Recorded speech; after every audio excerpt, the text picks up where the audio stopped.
Ecclesiastes chapters 4 through 6, from the King James Version, chapter 4. So I returned, and considered all the oppressions that are done under the sun, and behold the tears of such as were oppressed, and they had no comforter, and on the side of their oppressors there was power, but they had no comforter.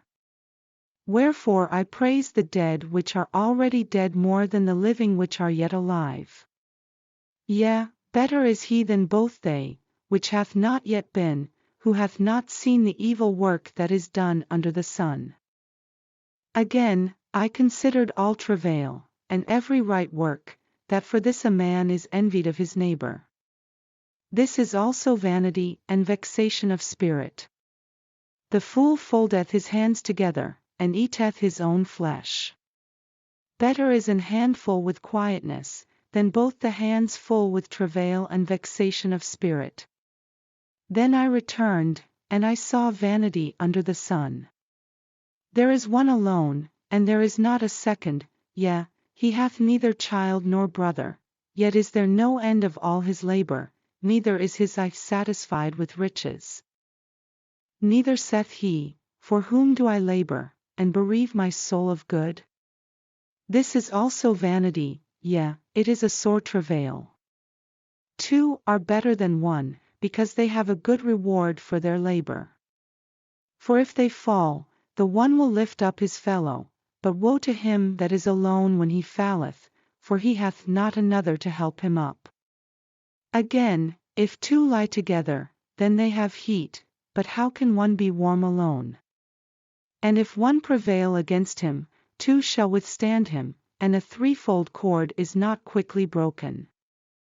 Better is a poor and a wise child than an old and foolish king, who will no more be admonished.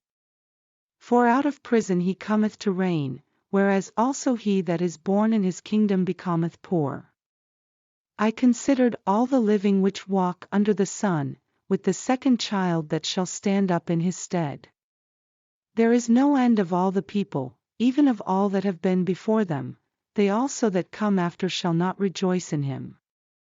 Surely this also is vanity and vexation of spirit. Chapter 5.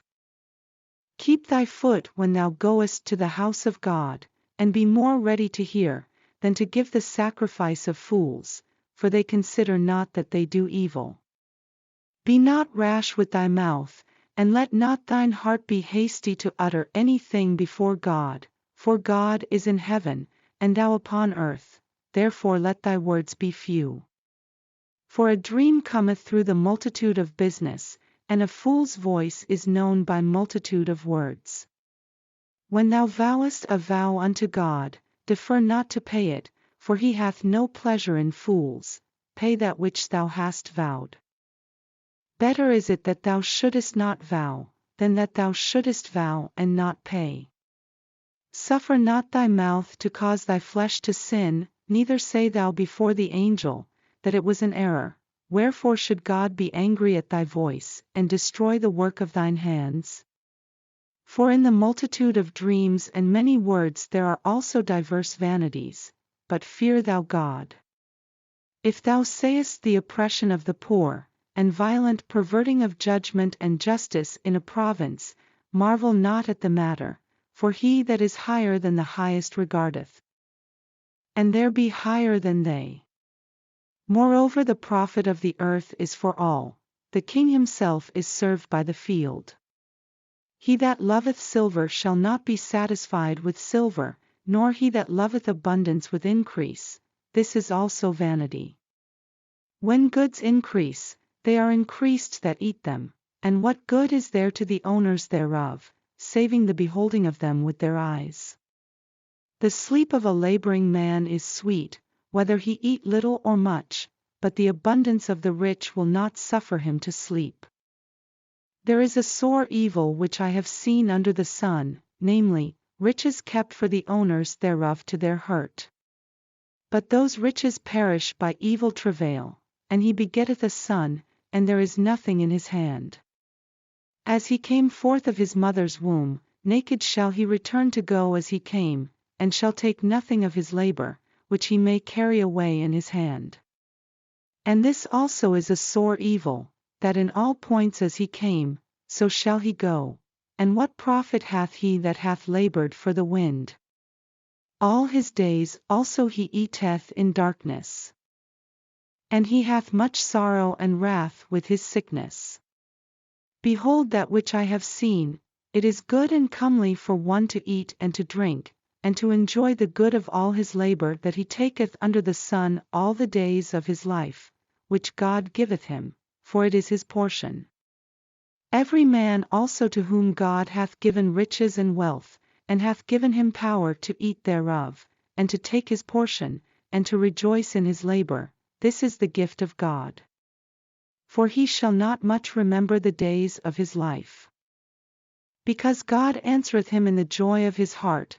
Chapter 6. There is an evil which I have seen under the sun, and it is common among men, a man to whom God hath given riches, wealth, and honor, so that he wanteth nothing for his soul of all that he desireth, yet God giveth him not power to eat thereof, but a stranger eateth it.